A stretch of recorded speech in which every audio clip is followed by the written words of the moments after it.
سفارتی عمل میں پیش رفت کا جائزہ لینے کے لیے قطری وفد ایران پہنچ گیا۔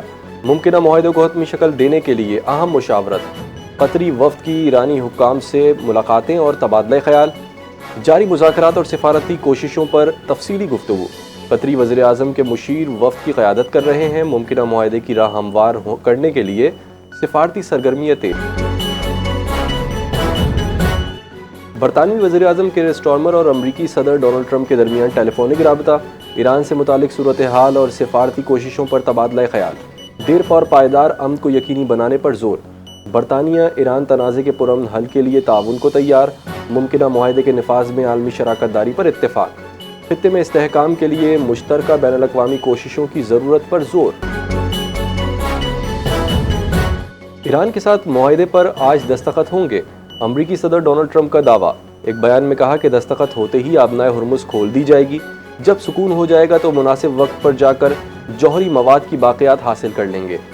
ماضی کی امریکی حکومتوں کے مقابلے میں ایران کے ساتھ زیادہ بہتر تعلقات ہیں۔ ایرانی فوج نے امریکی صدر ڈونلڈ ٹرمپ کا آج ڈیل پر دستخط ہونے کا دعویٰ مسترد کر دیا۔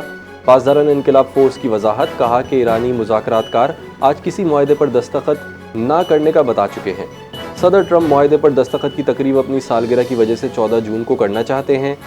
ٹرمپ اس موقع کو عالمی اہمیت دے کر اپنی ذاتی تشہیر کا پروگرام بنا رہے ہیں۔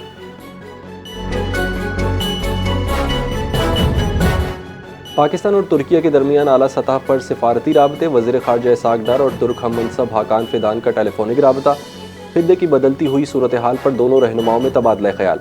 امریکہ ایران پیش رفت کا خیر مقدم، امن کی امید کا اظہار، پاکستان اور ترکیہ کا قریبی رابطے جاری رکھنے پر اتفاق، خطے میں امن و استحکام کے لیے مشترکہ عزم کا اعادہ۔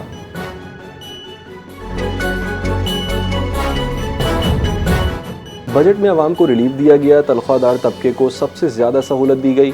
قومی اسمبلی کے اجلاس میں وفاقی وزیر اطلاعات عطا اللہ تارڑ کا اظہار خیال، کہا کہ حکومت اپوزیشن کو بھی بات چیت کی پیشکش کرتی رہی ہے، سیاسی اختلافات کے باوجود ملک کے مفاد میں مذاکرات کا دروازہ کھلا رکھا گیا ہے۔ وزیر اعظم شہباز شریف نے ریاستی استحکام کے لیے سیاسی مفادات کو قربان کیا۔ موجودہ حکومت کی سفارت کاری کو عالمی سطح پر سراہا جا رہا ہے۔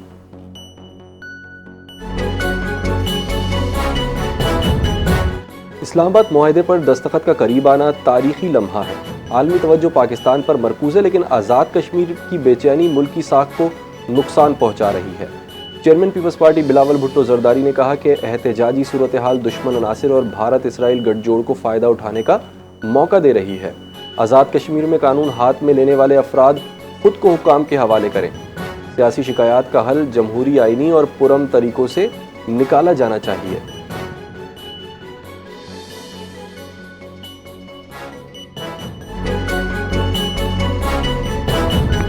اور اسلام آباد میں جموں و کشمیر لبریشن فرنٹ کے چیئرمین یاسین ملک کی اہلیہ مشال حسین ملک کی جمعیت علماء اسلام فے کے سربراہ مولانا فضل الرحمان سے ان کی رہائش گاہ پر ملاقات۔ آزاد کشمیر کی موجودہ صورتحال پر تفصیلی تبادلہ خیال، خطے کی صورتحال پر تشویش، سیاسی حل پر اتفاق، مسائل کے حل کے لیے پرامن اور جمہوری راستے پر زور۔